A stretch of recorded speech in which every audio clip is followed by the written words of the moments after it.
Tales with Gigi presents The Little Mermaid.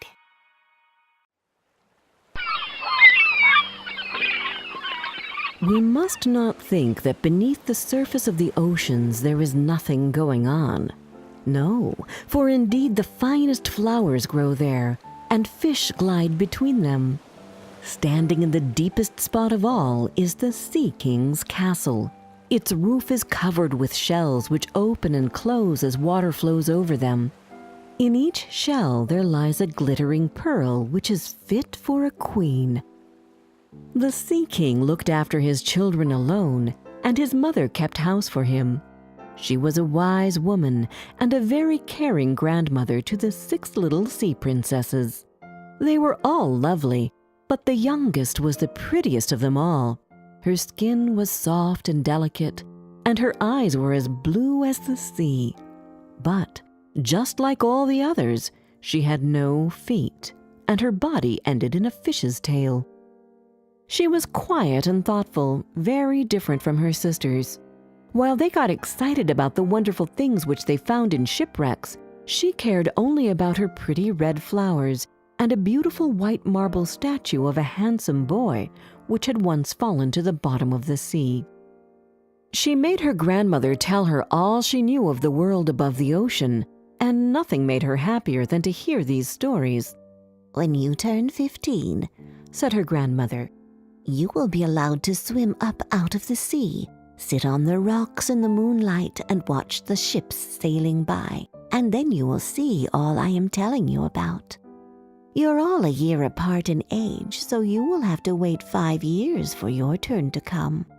Sadly, she was the one who longed the most for her turn to come, and yet she had the longest to wait. Time passed, and the eldest turned 15. She promised to tell her sisters what she saw on her first visit, and what she thought the most beautiful. When she came back, she said she had seen hundreds of beautiful things, but the most beautiful was to lie in the moonlight, in the quiet sea near the coast, and to gaze on a large town nearby, to listen to the sounds of music and the voices of human beings. A year later, the second sister was allowed to rise to the surface of the water and to swim about where she wished. She rose just at sunset, and this, she said, was the most beautiful sight of all. The whole sky looked like gold with violet and rose-colored clouds spread on it, and it all reflected in the water. The third sister was the bravest of them all, and when the time came, she swam up a broad river. On the banks, she saw green hills covered with beautiful vines, and forests with palaces and castles sitting in them. Little human children were playing in the water, and she wanted to play with them, but they got scared and ran away. She said she would never forget the beautiful forest, the vines, and the children who could swim in the water, even though they didn't have fishtails. The fourth sister was more fearful. She didn't approach the shore, but stayed in the sea. The sky above looked like it was made of glass, she said, and this was the most beautiful thing. The fifth sister's birthday was in the winter. So when her turn came, she saw what the others had not seen. The sea looked green, and large ice blocks were floating about like pearls. She didn't know that they were called icebergs. Each had a unique shape, she said, and glittered like diamonds. She didn't know why people were afraid of them and steered away while she floated calmly on one of them. At last the youngest princess reached her 15th year, and she rose to the surface of the water. The sun had just set as she raised her head above the waves. The sea was calm, and the air was mild and fresh, but there were clouds glowing with purple and gold. Through the glimmering twilight, the evening star shimmered in all its beauty. A large ship was anchored nearby. The little mermaid swam towards the cabin windows, and as the waves lifted her up, she glanced through the windows and could see a number of well-dressed people inside. The most beautiful of all was a young prince with big dark eyes. It was his birthday, and that was the reason for the joyful celebration. When the prince appeared on deck, the sailors lit 100 rockets into the air, making the night as bright as day. They scared the little mermaid so much that she dived underwater, but soon she resurfaced, and then it seemed as if all the stars in the sky were falling around her. She had never seen fireworks before. It was late, but the ship sailed on, and the little mermaid swam along because she couldn't take her eyes off the prince. But soon the waves became as high as mountains, and the ship groaned and creaked. To the little mermaid this seemed good fun, but to the sailors it was no fun at all. Soon the waves broke over the ship and water burst onto the deck. The little mermaid now understood that this was a dangerous situation and remembered that human beings are not as good swimmers as merpeople.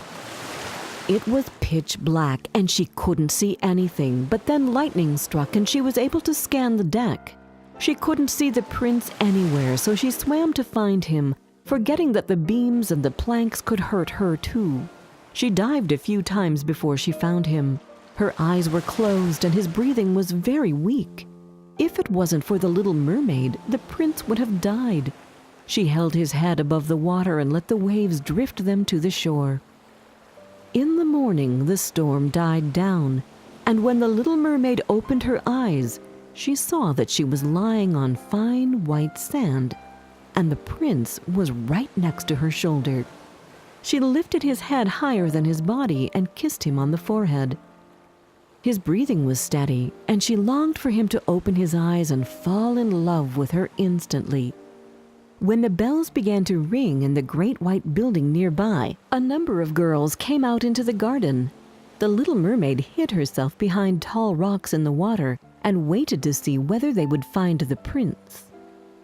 After a little while, one of the girls noticed him. At first, she seemed afraid, but then she called the rest for help. The mermaid watched the prince from a distance. He regained consciousness and smiled at everyone with his charming smile. But he did not know that she was the one who had saved him, and so he didn't smile at her. This made the little mermaid feel so miserable that she dived gloomily and returned to her father's palace. Her sisters met her joyfully and asked her what had taken her so long, but she didn't answer. She had always been quiet, and now she was even more so. She would often swim up to the place where she had left the prince, but she never once saw him. Her only comfort was the beautiful statue, which looked like him. At last, she couldn't keep the secret any longer, and she told one of her sisters all about it. When you tell someone a secret, it doesn't stay secret for very long, and soon all the other sisters knew. In an attempt to help her youngest sister, one of the mermaids asked her closest friends who the prince was, and she soon found out who he was and where he came from. "Come, little sister," said the other mermaids, and they held their arms and rose up to the surface of the water close by the palace. Now that she knew where the prince lived, she would sit at the shore and would watch him. He also seemed to be quite lonely. She would often hear fishermen talk about his good deeds, and she was happy that she had saved him. If only he could remember that she had saved him. The little mermaid grew more and more fond of human beings. One day she asked her grandmother, "Do humans live forever?" They die just like we do, but their life is shorter than ours. We can live to be 300 years old, and then we turn into sea foam while human souls live forever. "I wish I were a human and had an immortal soul, if only for a day," the little mermaid exclaimed. "You shouldn't think about that because we live better and happier lives," said her grandma. "Is there anything I can do to get an immortal soul?" the little mermaid insisted. "No, unless a man loved you so much that you meant more to him than his parents and more than himself. Only then would you get a human soul. But it is impossible anyway, see? People don't find our tails very beautiful. They think having two awkward limbs, which they call legs, is more attractive." That same evening, there was a ball at the Sea King's palace. All the mermaids and mermen were dancing and singing happily, but the little princess was dreaming of the world above. "I will go to the sea witch for advice while my sisters are at the ball. She will help me, although I'm so afraid of her," she thought. She swam for a while before she arrived at a palace built of human bones. Before she had even knocked at the door, she heard the witch's wicked voice. "I know why you came." Then the witch appeared in front of the little mermaid. "You want to get rid of your fishtail and have legs instead. This is a stupid idea of yours, and it will bring you only sorrow. But you will get your way since you long for an immortal soul so much. I will prepare a draught for you, which you must drink before the sun rises tomorrow. Swim to the land, drink it. Then you will see how your tail turns into legs. Of course, you will be in great pain from that moment on, and every time you walk or dance, you will feel as if hundreds of sharp knives were cutting them. You will still have the gracefulness of a mermaid. Can you endure such pain?" Yes, I can, said the little princess, but her voice was trembling. "There is more. You should know that once your fish's tail turns into legs, you will no longer be able to get it back. Nor can you return to your father's castle. You must win the prince's love, and you should get married, so that you can get an immortal soul. If he marries someone else, your heart will break, and you will turn into foam. Are you sure you want this destiny?"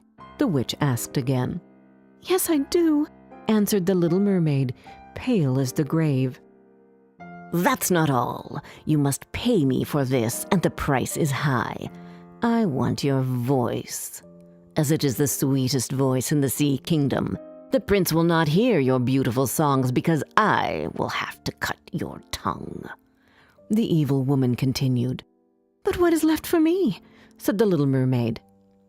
"You have your beautiful body, graceful walk, lovely hair, and face. These are enough to enchant a man's heart. Now stick out your tongue so that I can start preparing the draught, which will turn your fishtail into legs." The little mermaid gave her voice for the draught and rushed to escape the witch's house as soon as she could. When she returned to the castle, the ball was over. She wanted to say goodbye to her sisters, but she remembered she was mute. And so she took a flower from each of her sisters' gardens, kissed each of them on the forehead, and swam above towards the palace. She arrived at the shore when it was still dark and drank the magic draught. Instantly, she felt a cutting pain so strong that she fainted on the rocks. In the morning, she woke up with a sharp pain, but when she opened her eyes, she saw the prince in front of her. She thought she was dreaming, but he smiled at her, making her cast down her eyes. Then she saw that she had 2 legs instead of a tail. She then realized that she had no clothes on, so she covered her body with her hair. The prince asked her who she was and where she came from, but she only looked at him with her big, beautiful eyes, unable to answer. He then offered her his hand and helped her stand up. The pain in her feet was of 1,000 needles, but still she stepped next to him as light as a feather, and the prince thought he had never seen such a graceful girl. He brought her to the palace where servants dressed her in a beautiful golden robe. The little mermaid was so happy to finally be at the palace that she couldn't stop smiling. The prince called her his little foundling. At the ball, held that same evening, he couldn't take his eyes off of her as she danced. She danced like no one has ever danced before. The days passed, and the prince loved her more and more each day. But he loved her as a child. "You remind me of the girl who once saved my life when I was drowning. I haven't found her yet, but I remember she found me on the shore and saved my life. You remind me so much of her, and you are devoted to me just like her. I am so thankful for you, and we will never separate, my dearest foundling." He doesn't remember it was me who saved him, and he thinks it was the pretty girl who found him on the ground who saved him, thought the little mermaid and sighed. "But because I am by his side and he sees me every day, he will remember it was me who saved his life, and he will marry me, and my soul will become immortal." Very soon it was announced that the prince was to marry, and that the daughter of a neighboring king would be his wife. This news saddened her very much, but the prince calmed her when he told her, "I will go and see the princess as my parents wish, but I will not bring her home. I can only marry the girl who saved me that you look so much like. If I were forced to choose a bride, I would rather choose you, my speechless foundling." The next morning, the ship sailed into the harbor of a beautiful town. The little mermaid was very anxious to see whether the princess was beautiful. When she saw her, she had to admit she had never seen such a beauty before. "I can't believe that I found you," the prince said to the princess. "It was you who saved my life when I lay on that beach." He held his bride in his arms. Time passed, and it was time for their wedding day. "Oh, I am so happy that my dreams have come true, and you can be here on my wedding day, my foundling," he said to the little mermaid as they were walking down the church aisle. The little mermaid, dressed in silk and gold, held up the bride's veil. She smiled at him, but she didn't hear the festive music, and her eyes saw nothing of the holy ceremony. She thought of her own death, which was going to happen very soon. The wedding was held on the ship that same evening. The little mermaid was gazing towards the east, towards her father's castle, when suddenly she saw her sisters rising out of the ocean. They were as pale as herself, but their long, beautiful hair had been cut off. "We have given our hair to the witch so that you may live. She has given us this knife. You must put it into the heart of the prince, and when his blood falls upon your feet, they will grow together again and form into a fish's tail. You will be a mermaid again. But you should do it before the sun rises.